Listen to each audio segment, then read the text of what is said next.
प्रयागराज महाकुंभ में 29 जनवरी को भगदड़ हुई थी। इसे लेकर शंकराचार्य स्वामी अविमुक्तेश्वरानंद ने फिर से योगी सरकार को आड़े हाथों लिया है। उन्होंने कहा कि सीएम योगी ने संत समाज के साथ धोखा किया, इस बात की बहुत पीड़ा है। एक मीडिया चैनल से बात करते हुए शंकराचार्य ने कहा, इससे ज्यादा अच्छा होता कि वो सामने आते और घटना घट गई, हम जांच करके पता करेंगे ऐसा कहते, लेकिन ये छिपाने की प्रक्रिया उन्होंने अपनाई। उससे ये पता चला कि ये बुज़दिल आदमी है, ये हिम्मती नहीं है, अंदर से घबराहट वाले हैं कि मेरी इमेज ना खराब हो जाए। इमेज क्यों खराब होगी?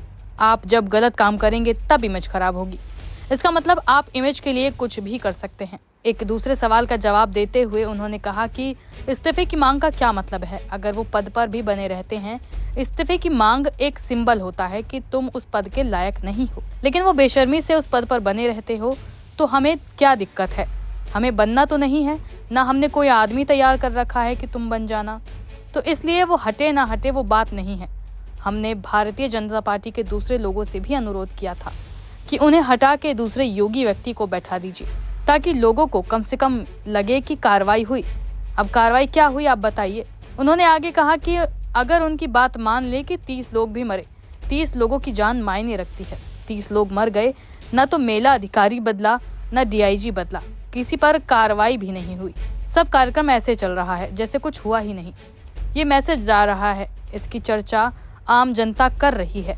हम यही चाहते थे कि इनका बिगड़े ना, हम चाहते थे एक से गलती हुई उसे हटाए, लेकिन पार्टी भी उन्हीं के साथ खड़ी दिख रही है, तो हमें क्या दिक्कत है? बता दें कि मौनी अमावस्या के दिन प्रयागराज के महाकुंभ में आयोजित भगदड़ की चर्चा संसद में भी हो रही है। संसद में विपक्षी पार्टी के सांसद और समाजवादी पार्टी के नेता अखिलेश यादव ने कुंभ भगदड़ को लेकर सवाल उठाए। इस दौरान अखिलेश यादव ने प्रयागराज की व्यवस्था और प्रशासन के रवैये के साथ साथ सरकार पर भी सवाल उठाए। संसद में अखिलेश यादव ने कहा कि उत्तर प्रदेश के मुख्यमंत्री ने शोक संवेदना व्यक्त तक नहीं की। जब देश के राष्ट्रपति और प्रधानमंत्री ने शोक संवेदना व्यक्त की तो 17 घंटे बाद सरकार ने इसे स्वीकार किया। ये वे लोग हैं जो आज भी सच्चाई को स्वीकार नहीं कर सकते। जब ये जानकारी हो गई कि कुछ लोगों की जान चली गई, लाशें हैं जो मोर्चरी में पड़ी हैं, अस्पताल में पड़ी हैं, उसके बाद सोचिए सरकार क्या कर रही है।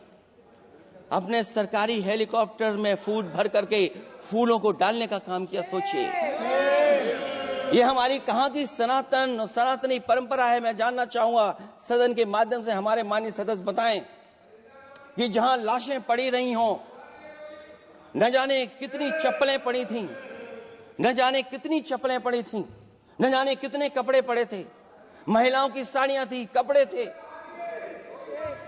लेकिन उनको कैसे उठाया गया?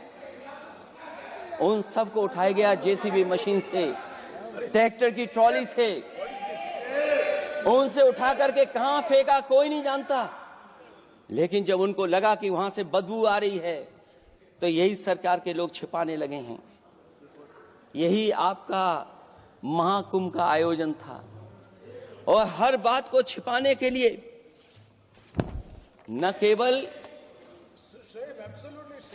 केवल ये लोग मीडिया का सहारा ले रहे हैं, मीडिया का सहारा लेते लेते सुनने में आया है कुछ दबाव और कुछ स्वीटनर भी दिए जा रहे हैं जिससे उनकी खबरें बाहर ना आ जाएं।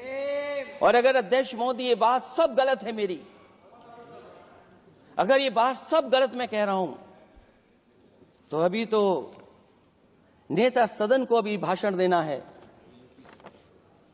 और मैं ये बात और कहना चाहता हूं, आप अपनी तरफ से जानकारी कर लीजिएगा।